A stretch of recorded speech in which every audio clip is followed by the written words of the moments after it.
Bismillahirrahmanirrahim. Assalamualaikum warahmatullahi wabarakatuh.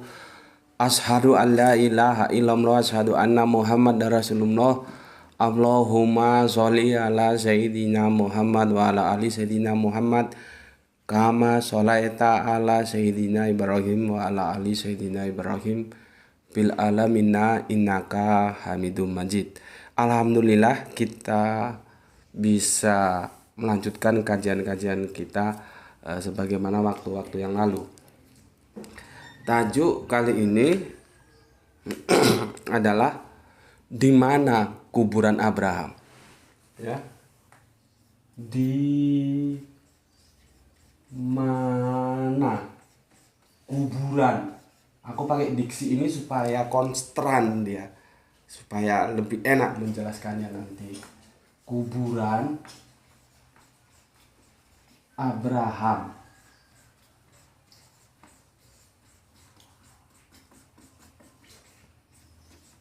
Ya.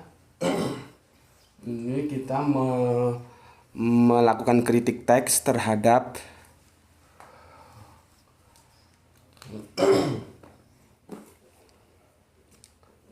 Quran surat Al-Baqarah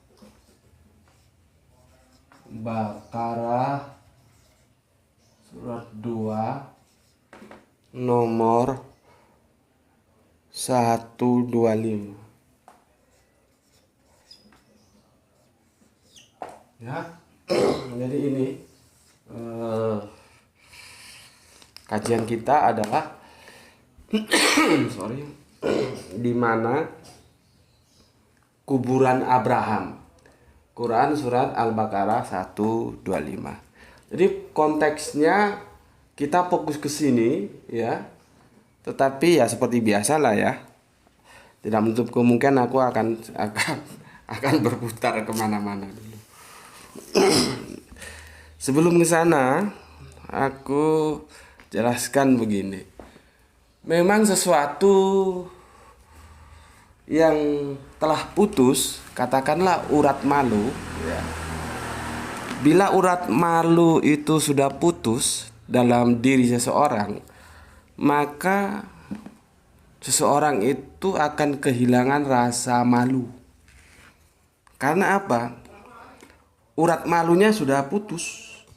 Jadi dia tidak lagi memiliki rasa malu. Berulang kali semua yang dia serang untuk itu menghantam Islam, dan alhamdulillah kita bisa selesaikan satu persatu dengan baik. Tapi begitu juga dia terus menyerang terus ya. Dan itu pasti nanti bisa kita selesaikan dengan baik. Dan menjadi sebuah ciri biasanya dia akan berlari. Seperti kemarin kan aku menjelaskan tentang batu hitam. Nah, seharusnya itu dulu diselesaikan sampai selesai, baru nanti kita hal-hal yang lain itu kita bisa diskusikan. Tidak langsung dia lari ya, mengajukan sebuah permasalahan lain tentang Abraham. Itu kan sesuatu yang tidak akademis gitu loh. Akademis itu selesai dulu. Kita berbicara apa? Kita berbicara pisang goreng sampai pisang goreng itu selesai mateng, bisa kita makan bersama. Nah itu baru ada hasilnya. Jangan ketika pisang goreng sudah matang, sudah selesai, dia tidak mau makan, justru lari ke diskusi yang lain yang itu katakan ongol-ongol misalnya, atau roti buaya, kan jadi kaca. Seperti ini sebetulnya aku tidak akan berbicara tentang Abraham dulu ya. Tetapi seperti yang lalu-lalu, dan itu sudah menjadi kebiasaan sih ya.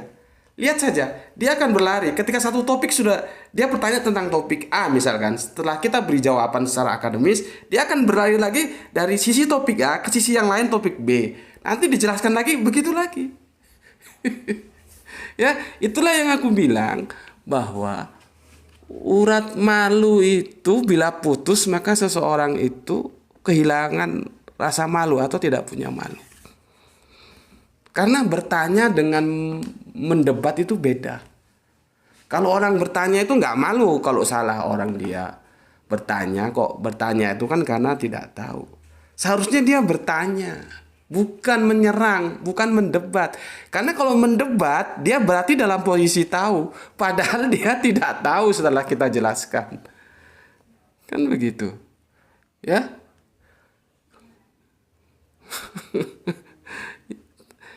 Berikutnya, kalau aku sering menggunakan kata-kata anjing, kata-kata babi, binatang ternak, ya, mohon jangan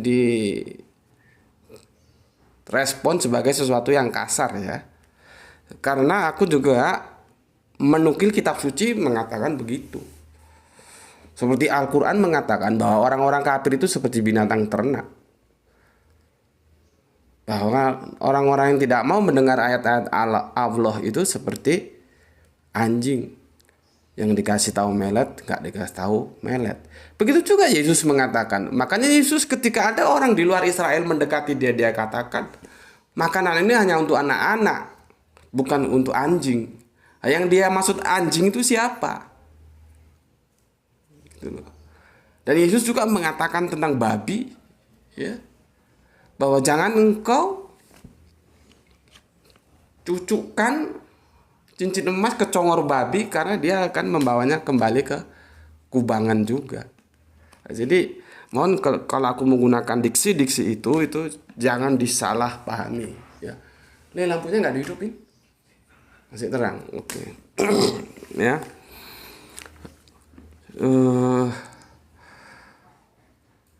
Jadi begini.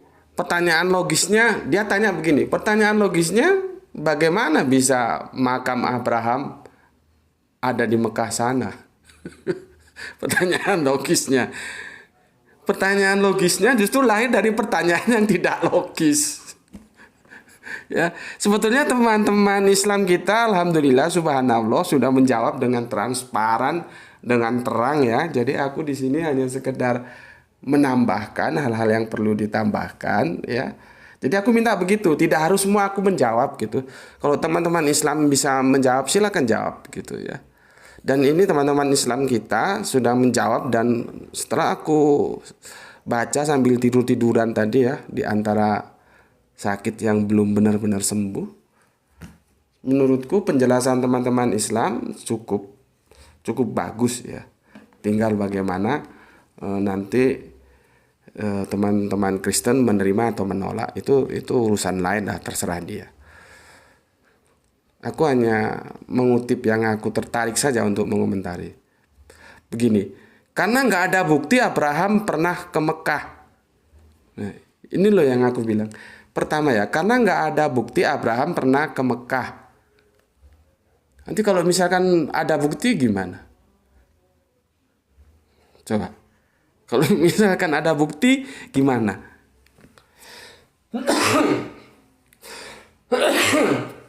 Gimana kalau misalkan ada bukti?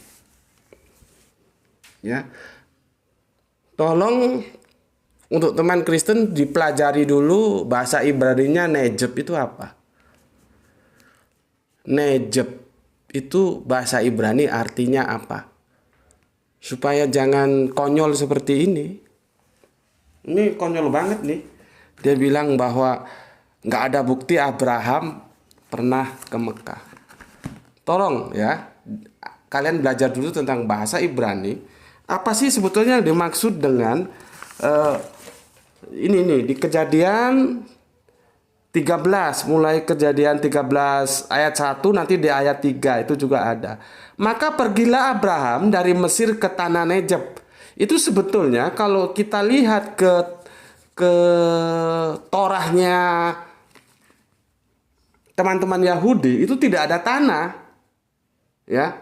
Maka pergilah Abraham dari Mesir ke Nejeb. Begitu seharusnya terjemahnya, tapi LAI telah menambahkannya sebuah diksi tanah Nejeb. Ya. Berikutnya di Kejadian 13 yang 3, ia berjalan dari tempat persinggahan ke tempat persinggahan dari tanah Nejeb. sampai ke dekat Betel. Nah, ini juga sebetulnya tanahnya ini nggak ada, Nejeb gitu aja. Beda nanti kalau di sini. Nah, ini di Kejadian berapa? 20. Lalu Abraham berangkat dari situ ke tanah Nejeb. Ini tanahnya ada ini memang. Ini benar nih terjemahan LAI.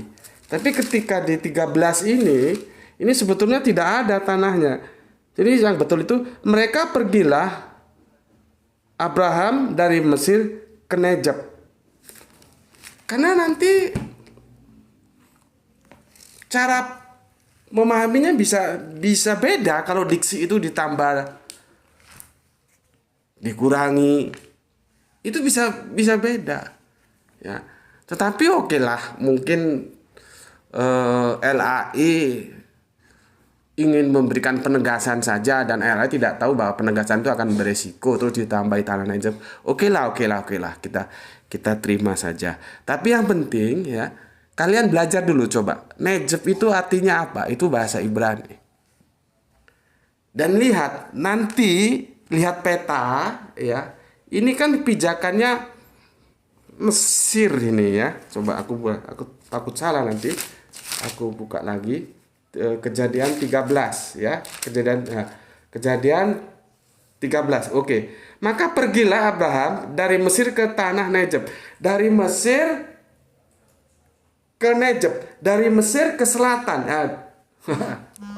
Aku terlanjur, ya sudahlah, nggak apa-apa. Nejeb itu selatan, ya. Sebenarnya aku nggak mau ngomong, cuman sudah terlalu kelepasan, ya sudahlah. Itu namanya refleks.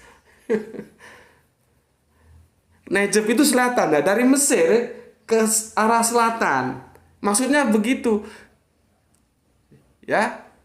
Nah, lihat peta, selatannya Mesir itu lihat peta. Daerah mana itu? Kalau dari Mesir, pijakannya Mesir itu loh, ya. Mesir ke selatan. Jadi Nejeb itu selatan. Ya. Sorry, aku kelepasan ngomong. Jadi tahu, sebetulnya aku belum mau ngomong supaya kalian belajar, supaya itu lebih memantapkan kalian, tanya kepada ahli-ahli bahasa Ibrani. Nejeb itu apa? Ya. Jadi Nejeb itu selatan. Jadi maksudnya selatan Mesir. Kemana itu? Lihat geografisnya. Ya. Aku kan berulang kali bilang, kalau dia tanah Nejeb, dia menjadi nama nanti. Tapi kalau Nejeb itu menjadi mata angin, beda artinya. Seperti kan aku bilang berkali-kali dalam kajian-kajian kita yang lalu, aku itu selalu begitu ya, selalu kontra realita. Selalu aku melawan mainstream. Karena pijakan itu akademis. Akademis itu nggak ngurus dia. Mau mainstream, mau nggak mainstream, salah, benar-benar. Middle East, Timur Tengah, itu menunjukkan arah. Maka dia benar kalau itu diucapkan dari Inggris. Karena memang orang Inggris pertama kali menyebutnya sebagai Middle East. Itu bukan nama.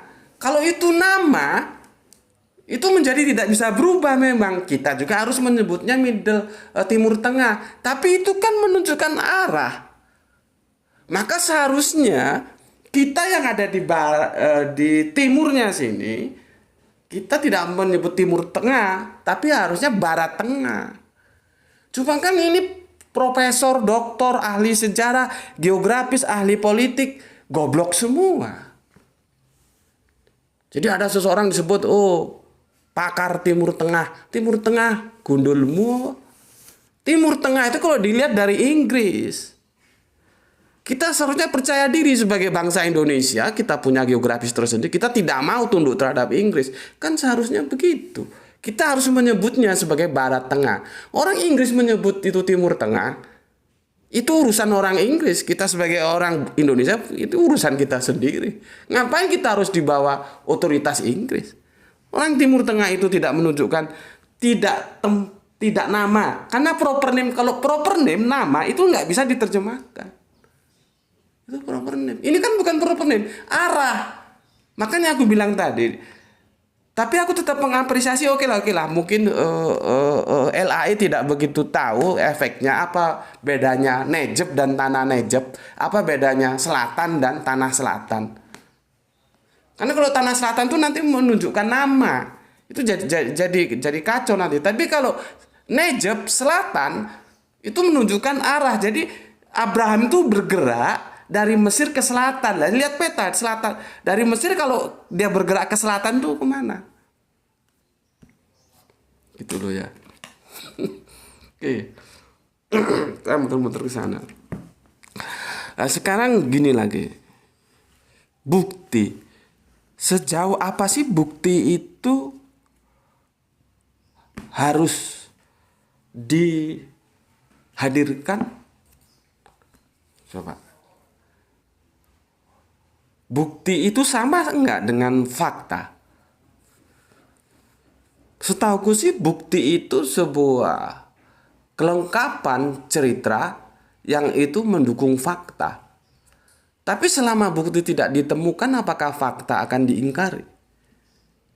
Misalkan ada seseorang menjadi korban tabrak lari. Faktanya dia menjadi korban tabrak lari dan terkapar di jalan itu. Tetapi kita tidak punya bukti siapa yang menabrak dia. Lalu apakah karena kita tidak bisa menghadirkan bukti siapa yang menabrak dia, akan kita abaikan fakta bahwa dia terkapar di tengah jalan itu? Dan ketika kita tanya si korban, siapa yang nabrak? Nggak tahu, Pak, karena saya tadi diseluduk dari belakang, tiba-tiba orangnya terus lari. Jangankan kita, korbannya saja nggak bisa membuktikan karena begitu cepatnya.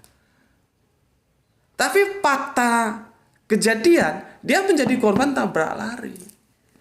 Nah, maksudku begini loh, apakah sebuah fakta itu lalu kita harus nafikan karena kita belum menemukan bukti?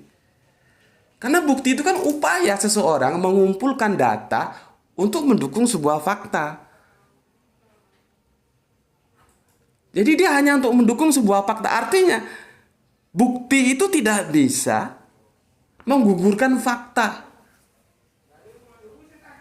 Gitu loh. Ya. Oke. Ini harus pelan-pelan nih ngomongnya. Takutnya salah dipahami lagi nanti. Bismillah.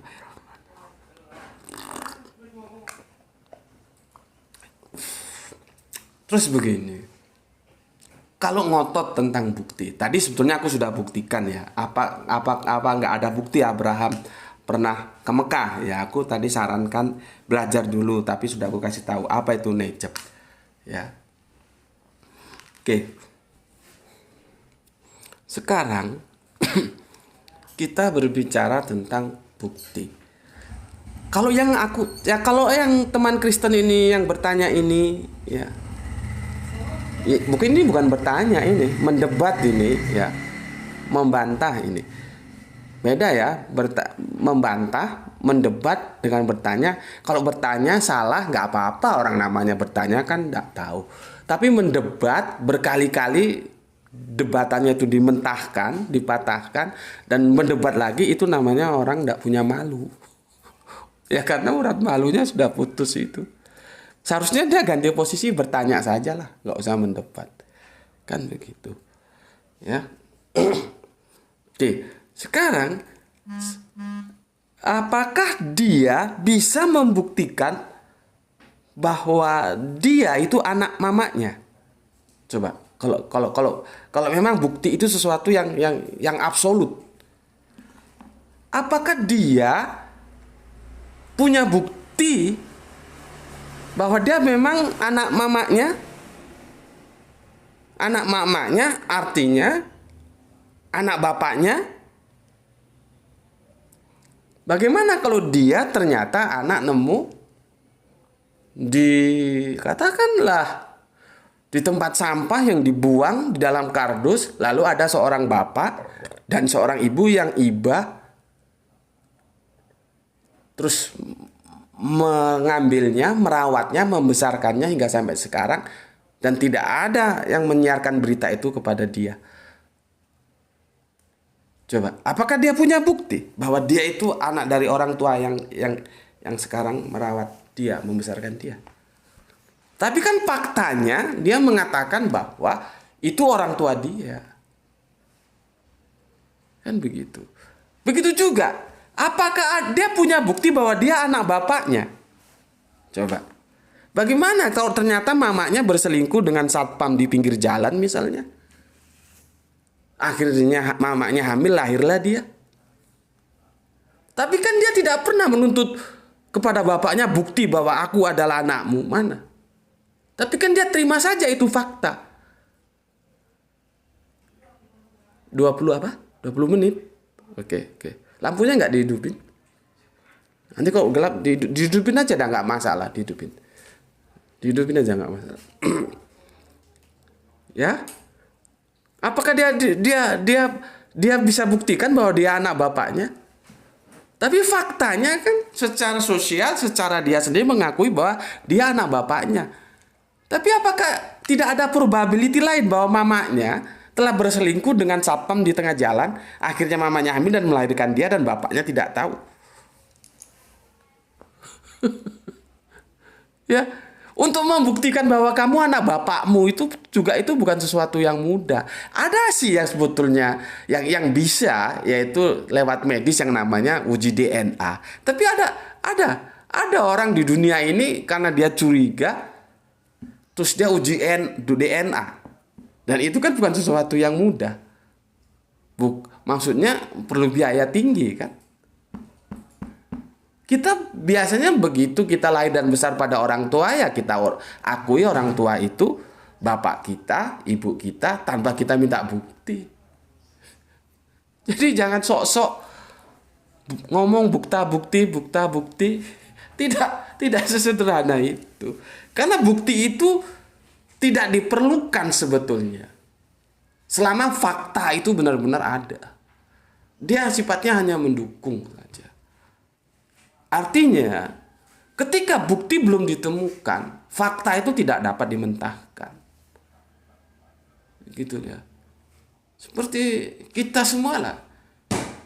Sebetulnya kita ini anak siapa, yang paling tahu kan mama kita, bukan bapak kita. Kita sih ngomong kita anaknya bapak kita yang sehari-harinya bersama kita. Lah kalau mama kita berselingkuh sama satpam pinggir jalan, sama sopirnya misalkan, sama kekasihnya yang dulu misalkan, siapa yang tahu? Tapi kan kau nggak pernah minta bukti itu. Jadi tidak sesederhana itu, ya. Oke, berikutnya aku pernah berpikir dan mau mendiskusikan itu sebetulnya kepada kalian semua. Apakah orang itu kalau semakin saintis, ya, itu semakin ateis atau semakin teis? Itu aku terus terang sampai sekarang belum berani menyimpulkan. Apakah seseorang itu ketika dia semakin saintis, dia semakin teis atau semakin ateis? Karena para saintis itu ada yang ateis, ada yang teis loh. Hati-hati. Ya. Oke. Maksudku begini, ya. Sejarah, ya. Sejarah itu diperlukan, tapi dia tidak serta-merta menjadi segalanya. Ya. Jadi kalau nggak ada bukti sejarahnya, nggak pernah ke Mekah, berarti Abraham tidak pernah ke Mekah gitu. Lah aku mau tanya, misalkan saja sejarahnya ada, aku mau tahu, yang menulis sejarah itu dulu jalan bareng Abraham enggak? Dari Hebron sana ke Mekah, dia ikut jalan bareng enggak?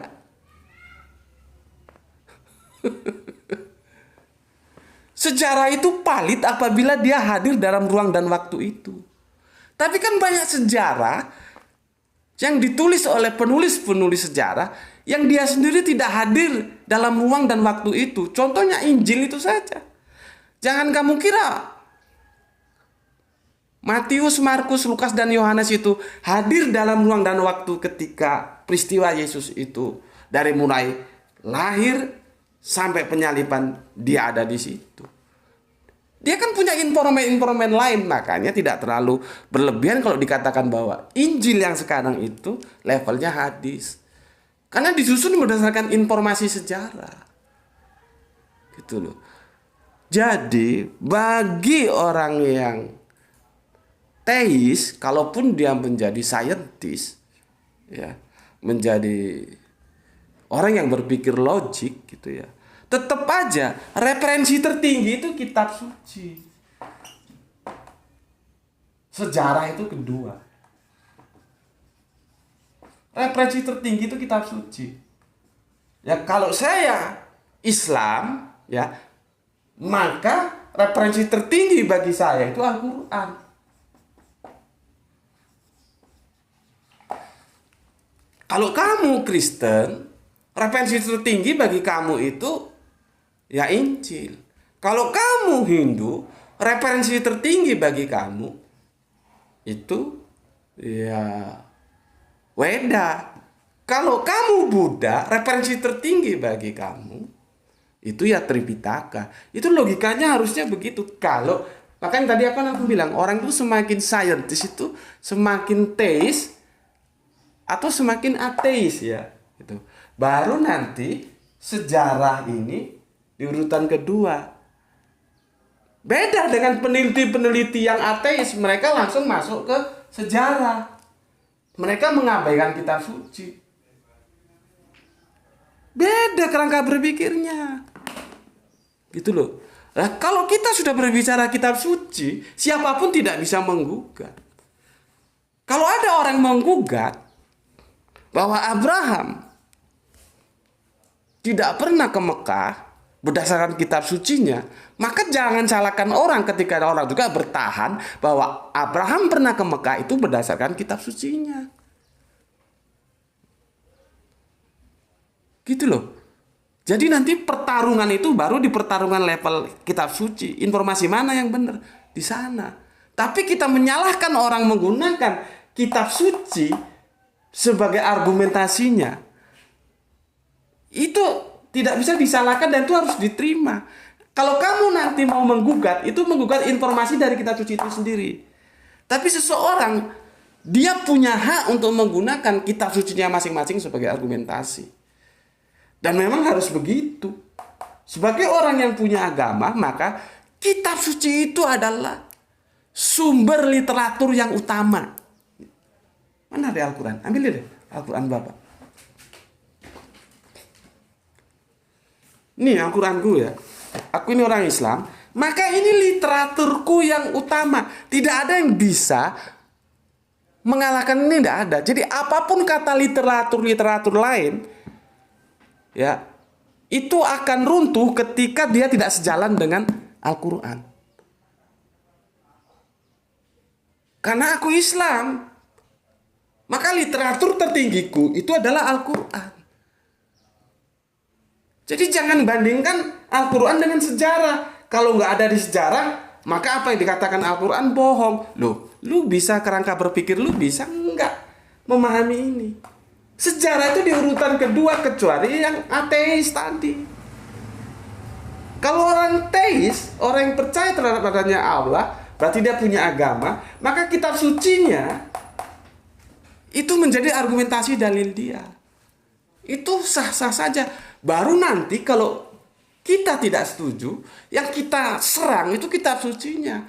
Tapi hak dia untuk menggunakan kitab sucinya sebagai argumentasi dalil, itu harus kita terima dan kita acungi jempol. Memang harus begitu logika berpikirnya.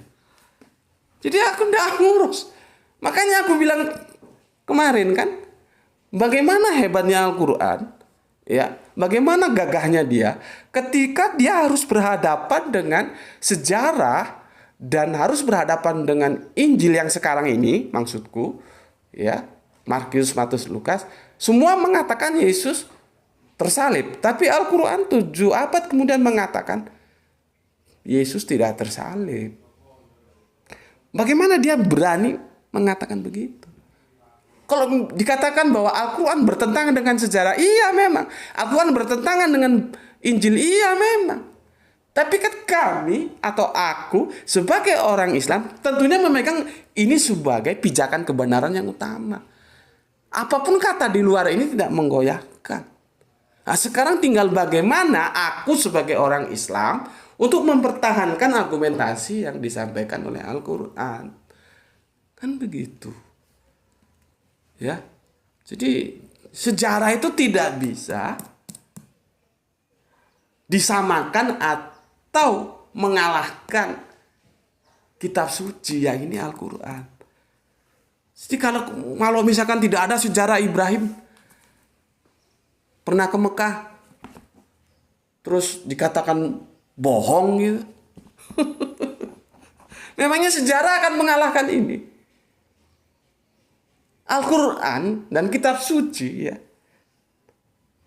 Torah, Injil, Al-Quran, itu kitab suci, itu firman, itu wahyu.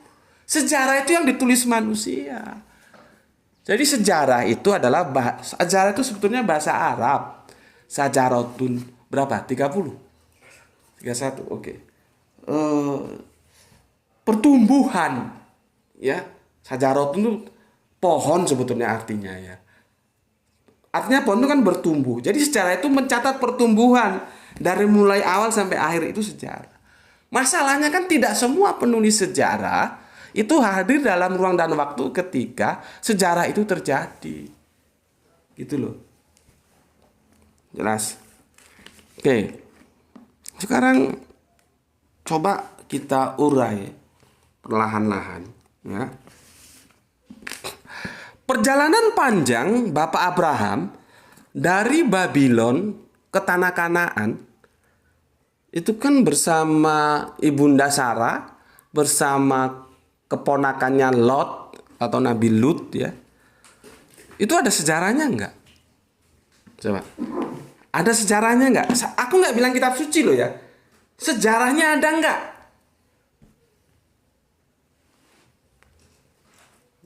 Ya. Ini 3 perjalanan panjang ini dalam PL, PB, dan PT.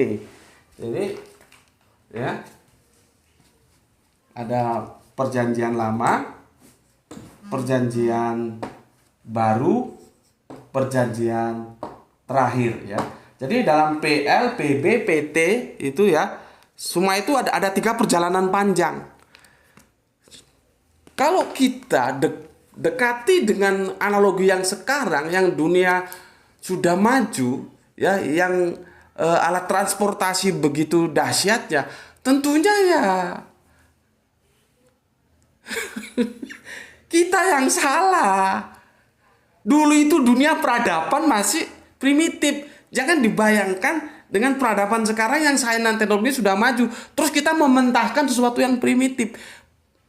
Nah, sekarang aku tanya, perjalanan panjang Bapak Abraham, ya, bersama rombongannya tentunya, ada Ibunda Sarah, ada keponakannya Lot, ya. Itu dari Babylon ke Kanaan itu. Babylon itu Babel, ya. Kanaan itu tentunya ya Palestina, ya. Kalau Babel itu Ur Kasdim di Irak Utara sana, ya. Itu dicatat oleh sejarah nggak? Kalau dicatat sejarah, aku mau tahu. Kalau bisa nyatet tak? Suruh ke depan sini. Kamu tahu? Kamu mengikuti perjalanan Abraham. Kok bisa nulis sejarah? Dari mana kamu nulis?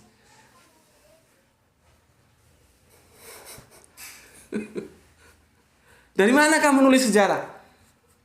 Kan nggak tahu juga dia. Kembali ke kitab suci.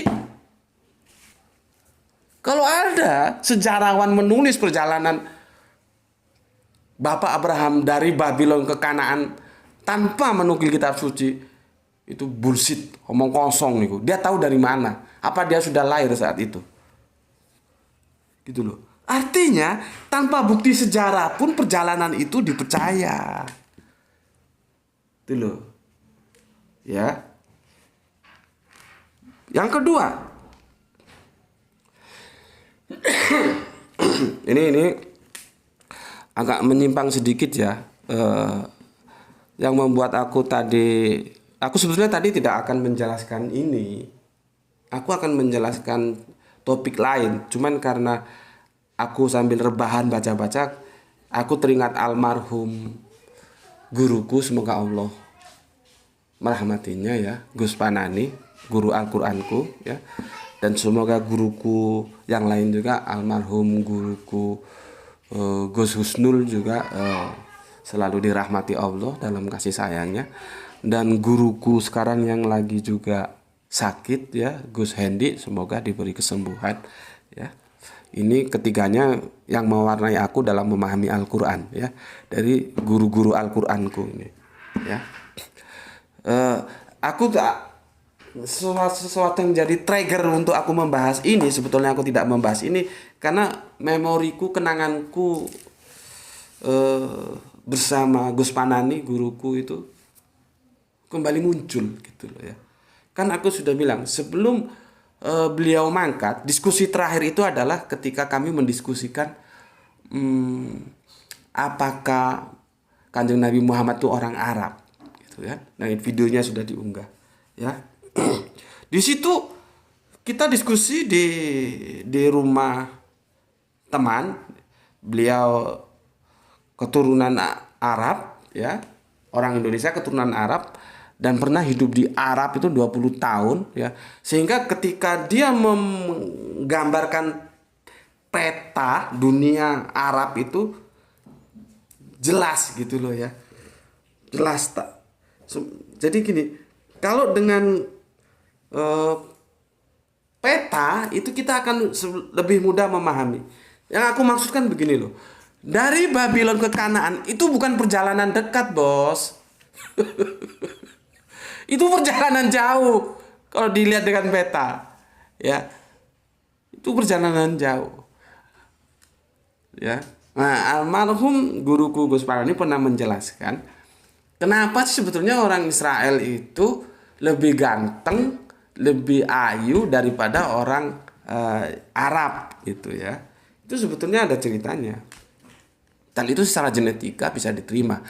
Meskipun akhirnya masalah ganteng, masalah ayu itu kan relatif juga, tergantung personal masing-masing ya.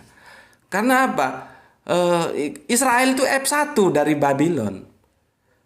Jadi Bapak Abraham dan Ibunda Sarah itu sama-sama F1 dari Babylon yang nanti terus ke bangsa Israel. Makanya mereka lebih ganteng, lebih cantik ya. Kalau yang Arab itu nanti kan bukan F1 lagi bapaknya, tapi bapaknya tetap aja Babylon kan. Ibunya sudah Mesir, Ibunda Hajar gitu. Makanya agak beda dikit ya. Tetapi kembali aku bilang tadi, sebetulnya masalah ganteng cantik itu relatif lah. Kalau aku bilang yang cantik itu orang mana? Aku bilang orang India. Bagiku paling cantik itu paling ganteng orang India. Coba bagaimana kalau kamu nggak ngerti, kamu generasi tahun berapa ya? Bagaimana kalau kita lihat ada Hema Malini, ada Sarmila Tagore, ada Sri Devi, ada Parpen Baby, ada Ponam Dillon, ada Netusing, ada yang lainnya, dan ini semua cantik semua. Kalau bagiku yang cantik itu orang India justru ya. Dan aku memang senang nonton film-film India. Aku senang filsafatnya ya. Dalam sebuah cerita itu ada seorang ibu muda itu ketika suaminya difitnah menjadi menyerobot tanah oleh tuan tanah, akhirnya dipenjara. Kok tiba-tiba anaknya tuan tanah yang laki-laki itu datang ke rumah ibu muda ini dan diajak pergi, mau diajak berselingkuh, mau diajak nyeleweng. Ibu muda ini tentunya hidup dalam kemiskinan karena dia rakyat biasa, sedangkan yang ngajak berselingkuh ini seorang kaya raya karena dia anaknya tuan tanah. Jadi bagus ceritanya. Ibu muda itu di depan pintu, laki-lakinya di luar ngajak tidak baik lah, berselingkuh gitu. Apa jawab si perempuan itu? Ini perlu untuk apa ya, solehaku ya. Dia jawab begini, emas ya, dia kan ditawari apa namanya itu, emas, kekayaan lah ya, intinya dijanjikan kekayaan, ayo hidup sama aku aja gitu ya. Terus si perempuan ini, Ibu Mulyani menjawab, jawabannya sangat bagus sekali. Perhatikan, debu di bawah telapak kaki suamiku lebih berharga daripada emas di tanganmu. Subhanallah. Akhirnya anak tuan tanah yang mau ngajak selingkuh malu hati dan pergi. Dan soleha juga harus begitu. Harus setia terhadap suami. Kalau ada yang ngajak macam-macam, jawab, debu di bawah telapak kaki suamiku lebih berharga daripada emas di tanganmu. Ya, jadi aku nonton film itu aku nikmati pesan-pesan moral apa, filsafat apa yang diambil gitu. Makanya aku banyak ngerti. Kalau laki-laki aku suka Jackie Shroff, Amitabh Bachchan, Anil Kapoor, ya, dan Sanjay Dutt juga bagus gitu ya. Oke. Nyimpang sebentar tadi, minum lagi. Bismillahirrahmanirrahim.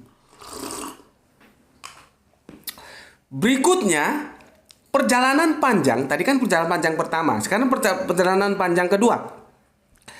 Bagaimana ya perjalanan panjang bangsa Majus ini bisa dilihat di Injil Matius ya, dari Parsi ke Palestina. Coba. Ada sejarah yang mencatatnya? Kalau ada sejarah yang mencatatnya, sini taruh. Hadirkan ke depanku sini. Biar aku tanya dia, dari mana kamu bisa catat sejarah itu? Kamu hadir dalam ruang dan waktu ketika Majus itu mulai berjalan dari Parsi sampai memutar sampai ke Palestina. Kamu mendampingi perjalanan itu?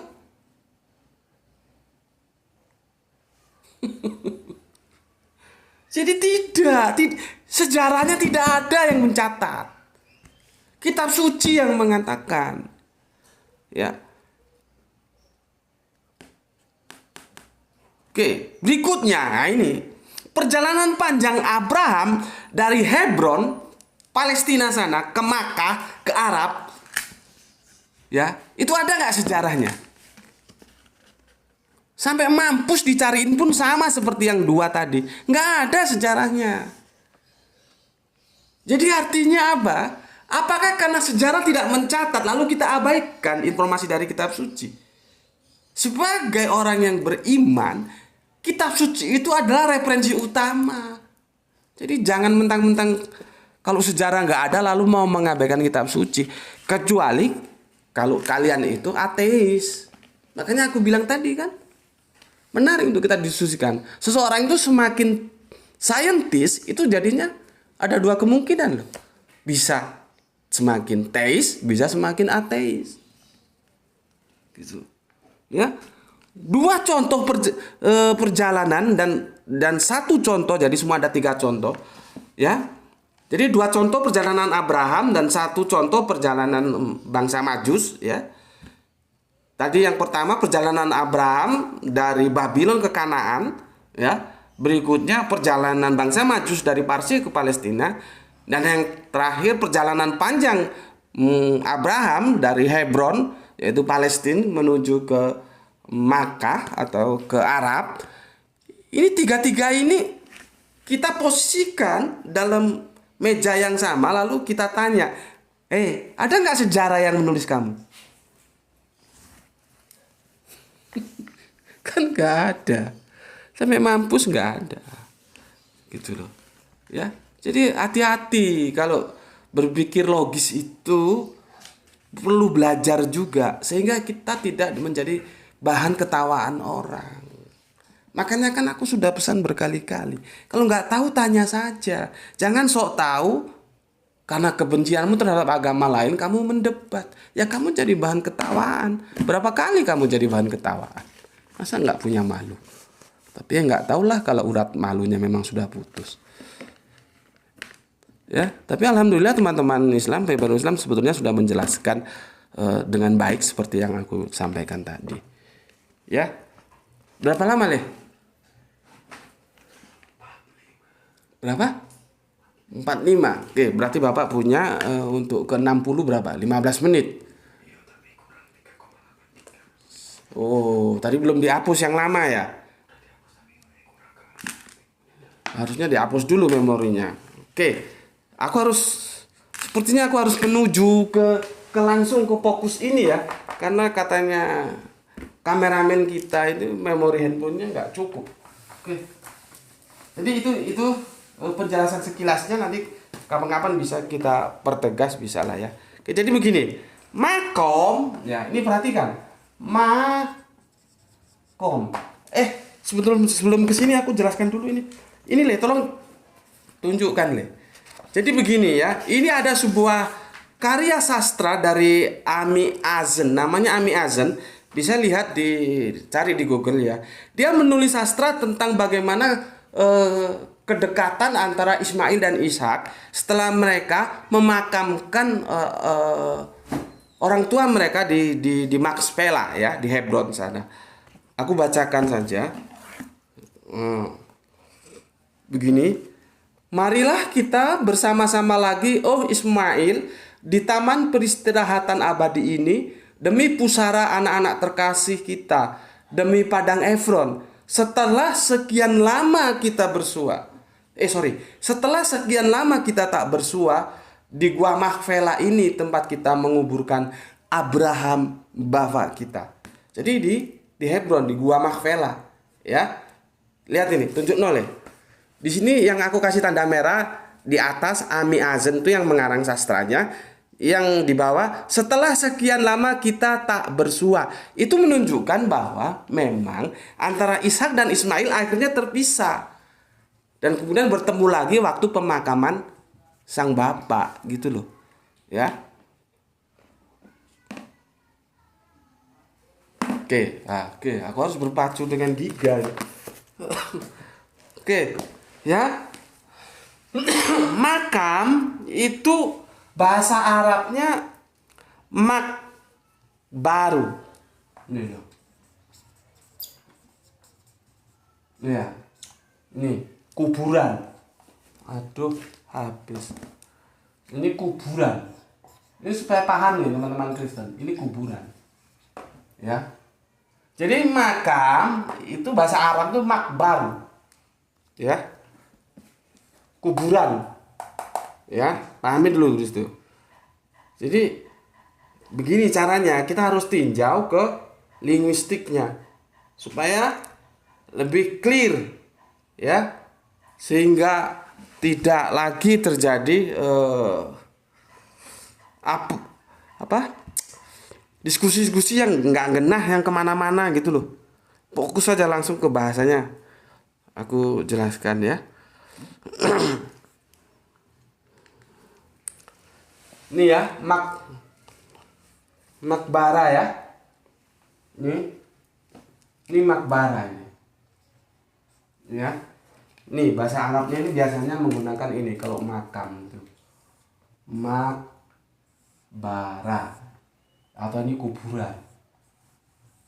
Kuburan, ya. Makanya ini judulnya, di manakah kuburan Abraham? Quran surat Abraham. Quran surat Al-Baqarah surat 2125. Sekarang di Al-Quran ini tidak menggunakan makbara. Lihat teksnya itu, ya. Lihat teksnya. Dia tidak menggunakan makbara, dia menggunakan makom. Lihat, kalau di sini dia pakai kaf, di sini pakai kop. Makom. Ya. Makom ini juga artinya banyak. Ya, makom itu artinya juga banyak. Ya. Pertama, dia punya arti tempat pijakan. Tempat pijakan. Tempat pijakan. Ini arti anunya. Arti dasarnya. Jadi makom itu tempat pijakan. Makom. Kamu tahu kalau ini bagi yang pernah ikut bela diri tahu lah ya. Gini. Contohnya ini. Kuda-kuda ini ya. Jadi kuda-kuda itu harus ditutup di agak miring berapa derajat ya?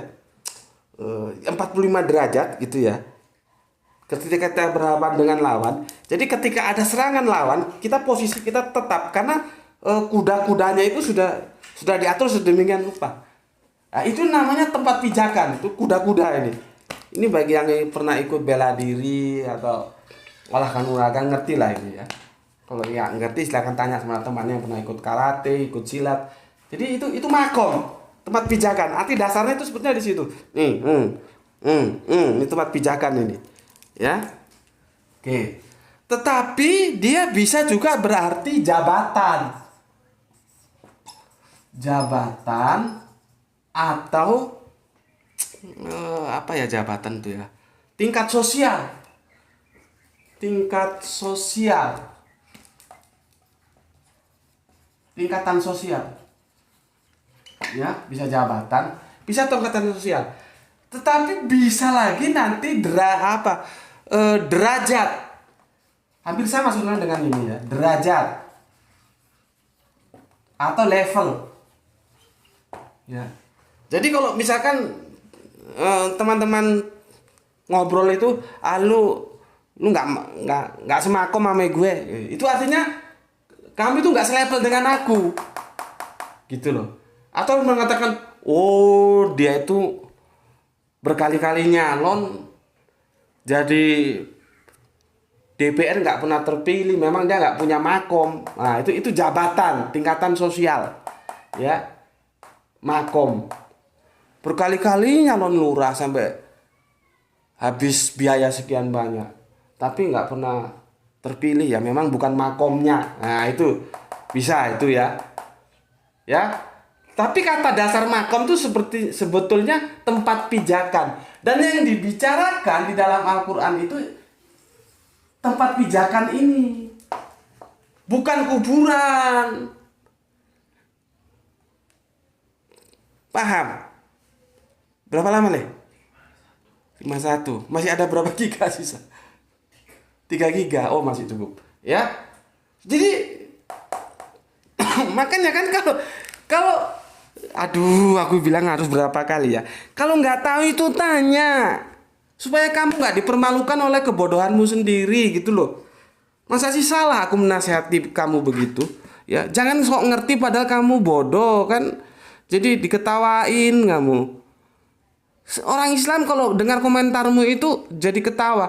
Pertanyaan logisnya, bagaimana bisa makam Abraham ada di Mekah sana? Lah ini kan pertanyaan pura-pura bergaya logis, dia sendiri berpikir nggak logis. Orang Islam mana yang ngomong makam Abraham ada di Mekah? Kan sudah dijelaskan tadi dalam buku tadi bahwa makam Abraham itu di Gua Makspelah di Hebron sana, di Palestina sana. Nggak ada orang Islam mengakui bahwa makam Abraham itu ada di Mekah, itu nggak ada. Makanya dimaksud kuburan. Yang dimaksud itu bukan makam, makom. Lah kamu, aduh. Bertanya sok logis tapi pertanyaanmu sendiri amburadul, nggak logis belas. Ini kalau anak-anak pondokan kamu tanyakan, kamu jadi pasti anak-anak pondokan nggak langsung jawab, dia senyum dulu. Ini orang ini keblangsak ini, dia nggak tahu apa itu makam, apa itu makom. Hurufnya aja saya ngaku nggak bisa menuliskannya dalam Arabian. Makom dan makam itu Arabiannya nanti beda. Yang satu pakai kof, satu pakai kaf. Itu sudah beda makna. Itu loh perlunya. Maka perlunya teks-teks suci itu tetap dijaga original teksnya. Salah satunya itu bila terjadi seperti ini. Lah aku bisa menjelaskan itu karena teks sucinya ada. Teks sucinya itu mengatakan makom, bukan makam. Makom, aku baca ini ya. Wa izza'alnal baita masabatil linnasai wa amna wa khizu mim makomi Ibrahima. Jadi makom Ibrahim, bukan makam, bukan kuburan, makom. Makom itu apa? Makom artinya banyak. Nah, salah satu, kalau ini polisemi ya. Makom ini polisemi. Ya tergantung kata narasinya. Jadi diksi makom itu polisemi. Pada konteks ini Ya, dari polisemi yang ada, makom itu bisa tempat pijakan, bisa jabatan, bisa derajat. Nanti silakan tambahin yang lain. Tapi dalam konteks ini dia makom tempat pijakan, bukan kuburan. Coba Anda bayangkan ya, ketika ada orang tanya, di mana logisnya kok makam Ibrahim ada di Mekah gitu. Sedangkan kamu tahu bedanya makam dan makom, kan kamu mesti tertawa. Ini tanya orang-orang ini orang mabuk apa yang tanya ini? Kan gitu ya. Oke. Terus aku menjelaskan sedikit, ini agak berbau fikih ya. Agak berbau fikih dan itu akan semakin mengkukuhkan bukan kuburan yang dimaksud makom itu. Begini lihat ya. Wa iz za'alnal baita ya masabata linnasai wa amna wa watakizu mim makomi Ibrahim musola wa ahidna ila Ibrahim wa Ismail an tohiro baitia litoifina wal akhifina war ruha is sujud. Bentar, minum dulu.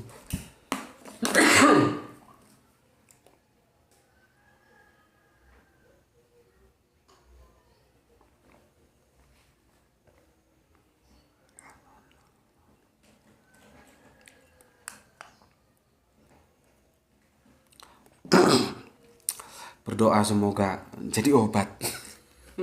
Ya. Ini air putih nih, tapi kalau Allah mau air putih pun bisa jadi obat karena kesembuhan itu hanya milik Allah. Semua itu hanya sarana, bukan obat itu yang menyembuhkan kita. Makanya berdoa supaya nggak jadi obat.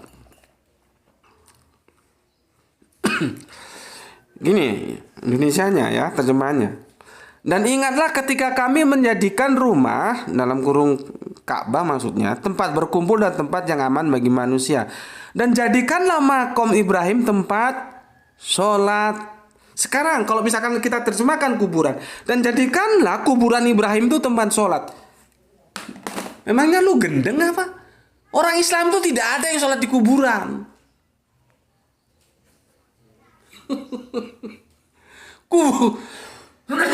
Kuburan itu bukan tempat sholat.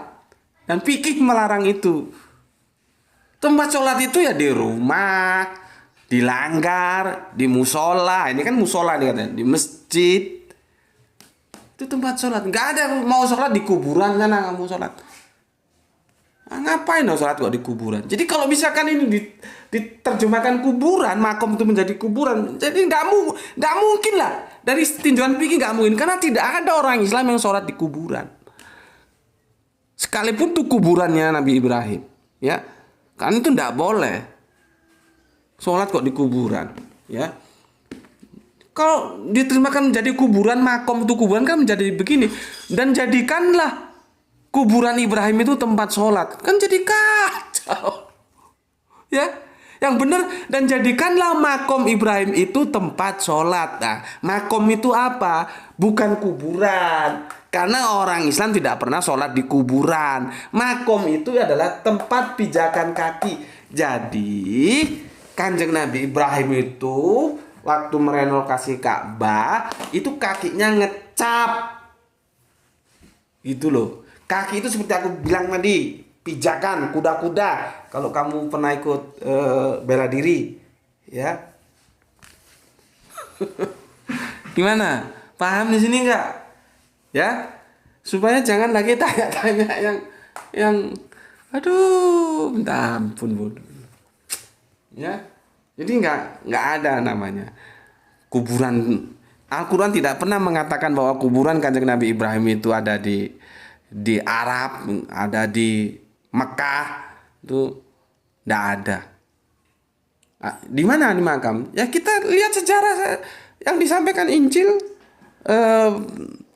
Di mana? Kalau nggak ada di Injil kita lihat disampaikan Torah di mana? Torah mengatakan di Hebron, Gua Maxpela. Ya sudah kita terima di sana. Apa repotnya? Jadi nggak perlu dipertentangkan karena memang Al-Quran tidak mengatakan bahwa dimakamkan di Mekah kok, ya. Jadi itu ya. Inilah kekacauan-kekacauan yang timbul karena seseorang itu sudah dicekoki oleh rasa kebencian terhadap agama lain, sehingga ketika dia diinstal oleh orang yang menginstal dia, dasar dia goblok juga sih ya, mau diinstal. Orang itu jangan mau diinstal. Install dirimu sendiri, jangan diinstal orang. Dengan cara apa? Belajar, banyak baca. Kalau kamu diinstal orang, kamu nanti akan menjadi orang yang menginstal itu. Orang yang menginstal kamu itu belajar agama dasar kebencian. Maka dia gunakan semua cara informasi dimasukkan ke kamu untuk menyerang agama lain, bukan untuk mengetahui. Padahal informasi yang disampaikan itu salah. Seperti ini. Dia menggunakan informasi ini kan karena dia sudah diinstal otaknya. Padahal yang menginstal salah. Dia gunakan untuk menyerang Islam. Dia tambah salah. Gitu. Ya. Jadi aku kira sampai di situ udah 1 jam nih. Lain kali kita ketemu lagi ya. Doa dari aku semoga kita sehat semua ya. Dan terima kasih teman-teman Islam yang sudah menjelaskan. Jadi seperti aku bilang tadi, penjelasanku hanya menambahkan saja, memperjelas dari segi bahasa saja ya. Bahwa makam itu makbara ini ya. Kalau makom itu tempat pijakan atau jabatan atau derajat. Itu aja. Oke, sampai ketemu lagi. Bismillahirrahmanirrahim. Semoga sehat selalu ya. Mohon kepada Gusti Allah Ingkang Maha Agung dan tolong doakan aku bisa recovery ya. Bisa benar-benar total karena ini masih batuk ya. Oke. Bismillahirrahmanirrahim. Alhamdulillahirabbil alamin.